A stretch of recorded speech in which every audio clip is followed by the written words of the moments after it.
আসসালামু আলাইকুম। সবাই কেমন আছেন? আশা করি ভালো আছেন। আপনারা যারা শিক্ষক নিবন্ধনের রিটেন পরীক্ষা দিতে যাচ্ছেন, তাদের সবার জন্য রইল শুভকামনা। রিটেন পরীক্ষায় কিভাবে লিখবেন? আ এটা অনেকেই জানতে চেয়েছেন। বিশেষ করে আমার যারা স্টুডেন্ট আছে, আমি অনলাইনে শিক্ষক নিবন্ধনের রিটেন ব্যাচ পড়িয়ে থাকি। অলরেডি আমার ২ টা ব্যাচ ছিল এবার। সেটা হচ্ছে সহকারী শিক্ষক সামাজিক বিজ্ঞান, যেটা হচ্ছে নতুন সিলেবাস ৩২৯ কোডের। এখানে ৭ টা সাবজেক্ট ছিল এবং হচ্ছে ১০ ইউনিট থেকে প্রশ্ন হবে। যাই হোক, আমরা ভালো মতো শেষ করেছি। এবং আরেকটা ব্যাচ ছিল, সেটা হচ্ছে প্রভাষক অর্থনীতি। সবগুলোই আমরা ভালো মতন শেষ করেছি। তো আপনাদের অনেকেরই প্রশ্ন ছিল যে খাতায় কিভাবে প্রেজেন্টেশন করব। হ্যাঁ, কিভাবে লিখলে ভালো মার্ক আসবে, লেখার ফরম্যাটটা কি হবে, চিত্রগুলো কিভাবে লিখবো, পয়েন্টগুলো কিভাবে লিখবো, এমন অনেক কিছু জানতে চেয়েছেন।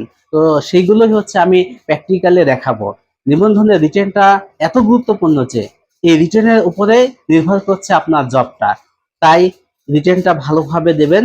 আহ, খাতার যে প্রেজেন্টেশনটা আছে, আমি এটা প্র্যাকটিক্যালি আপনাদের সাথে শেয়ার করছি। এখানে আমি যেভাবে দাগ টেনেছি আর কি, আপনারা এইভাবে দাগ টানবেন এই পাশে এবং এই পাশে, ভাবে মার্জিন টেনে নেবেন। এরপরে আপনারা যখন কোনো প্রশ্ন লেখা শুরু করবেন, তখন কিভাবে লিখবেন, এখানে আমি যেভাবে দেখাচ্ছি, যেমন মনে করেন যে ২ নম্বর প্রশ্নের প্রশ্নের ক এর উত্তর, এভাবে লিখবেন। এখানে যদি ২ নম্বর পরে পরে যদি প্রশ্ন থাকে, তখন লিখবেন যে ২ নম্বর প্রশ্নের খ এর উত্তর। হ্যাঁ, এভাবে লেখার পরে নিচ দিয়ে আপনারা একটা দাগ দিয়ে দিবেন। তো এখন যখন উত্তর লেখা শুরু করবেন, তখন কিভাবে লিখবেন? তো এখান থেকে লেখা শুরু করবেন, এই জায়গা থেকে, এখান থেকে লেখা শুরু করবেন। এখানে প্রথমত কি লিখবেন? এখানে লিখবেন হচ্ছে ভূমিকা।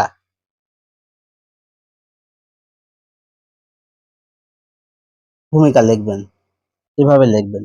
লেখার পরে ভূমিকার নিচে একটা দাগ দিয়ে দিবেন।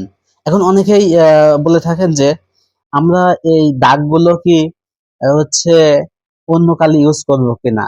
না, আপনারা এই যে নিচে দাগগুলো দিবেন, এইগুলো অন্য কালে ব্যবহার করার দরকার নাই।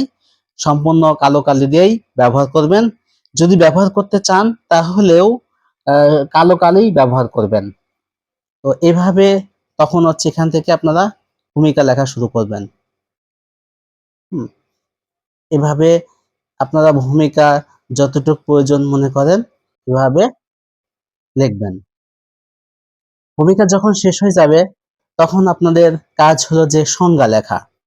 হুম, তখন লিখবেন যে, এখানে লিখবেন যে সংজ্ঞা, সংজ্ঞা। এভাবে লিখে এখানে দাগ দিবেন। দাগ দিয়ে এর যদি কোনো, এই সংজ্ঞাটা কিভাবে এসেছে, হ্যাঁ, উৎপত্তিগত যে সংজ্ঞা আমরা বলি,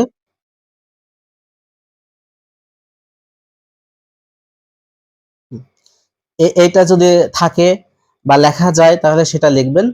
লেখার পরে লিখবেন হচ্ছে এখানে কি, লেখকের সংজ্ঞা।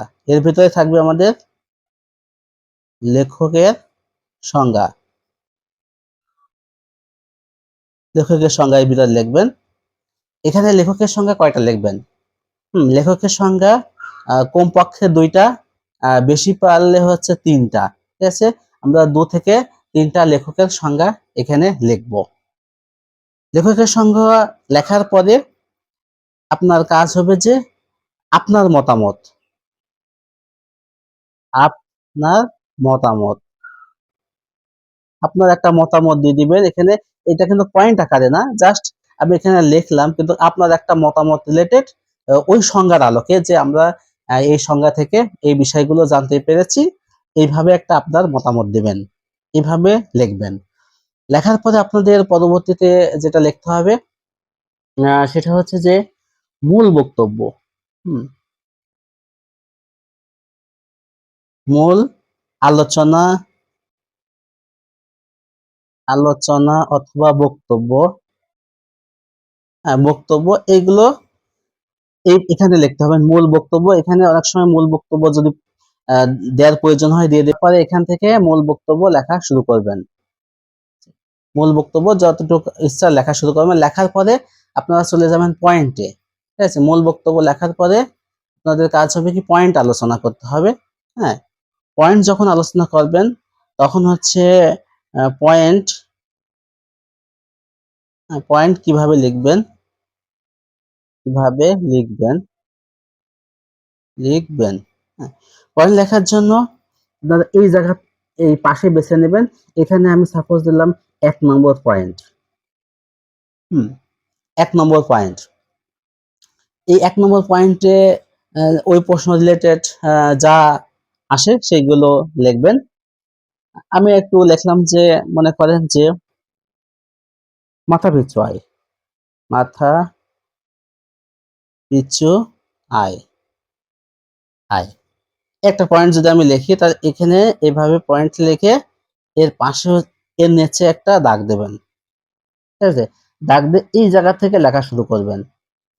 এভাবে পয়েন্ট লেখা শুরু করবেন। এখন এই পয়েন্ট লেখা বিষয়টা হচ্ছে যে আমরা কতটি পয়েন্ট লিখবো। হ্যাঁ, পয়েন্ট লেখার জন্য 12+। ঠিক আছে, আমরা এখানে মনে করি যে 12 থেকে 15টা। হ্যাঁ, এই 12 থেকে 15টা পয়েন্ট আমরা লেখার চেষ্টা করব। যদি আমরা লিখতে পারি, আমাদের সময় ম্যানেজ করতে পারি।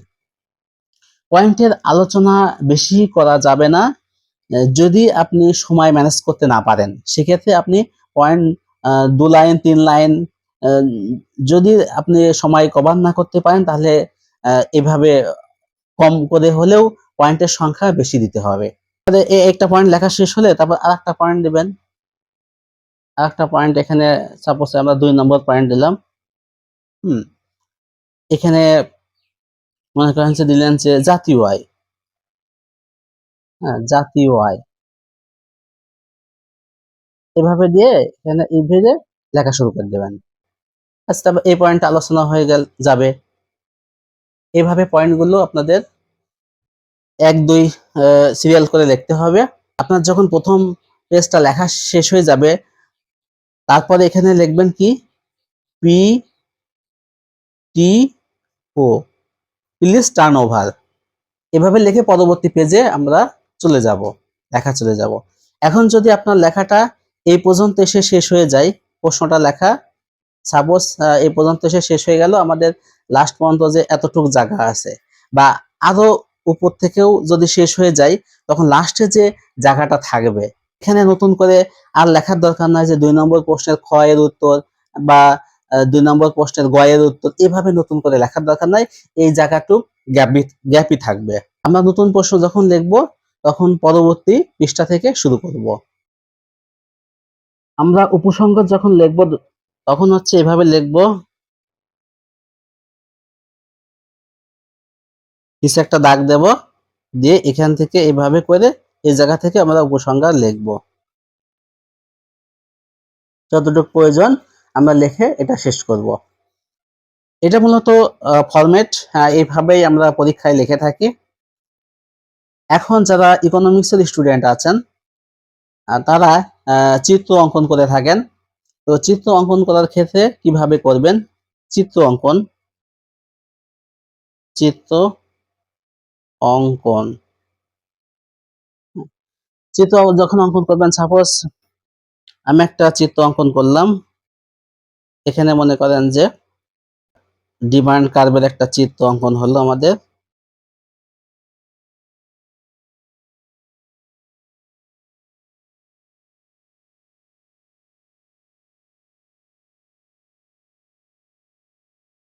এই চিত্রটা অঙ্কন করবেন কোথায়, এই চিত্রটা অঙ্কন করবেন মাঝখানে।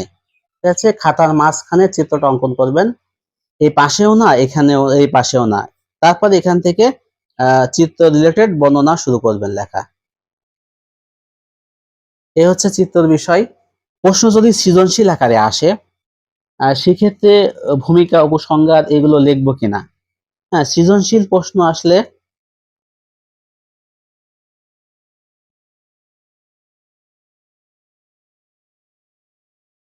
সৃজনশীল যদি প্রশ্ন আসে, সেই ক্ষেত্রে প্রশ্নের মার্ক হয়তো থাকবে 2 মার্ক প্লাস 3 মার্ক, হ্যাঁ,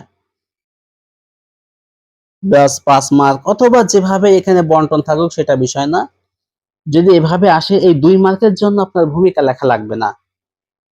হুম, বা আপনি লেখলেও ভূমিকা উল্লেখ করার দরকার নাই, আপনি এই রিলেটেড বিষয়গুলো উল্লেখ করে দেবেন।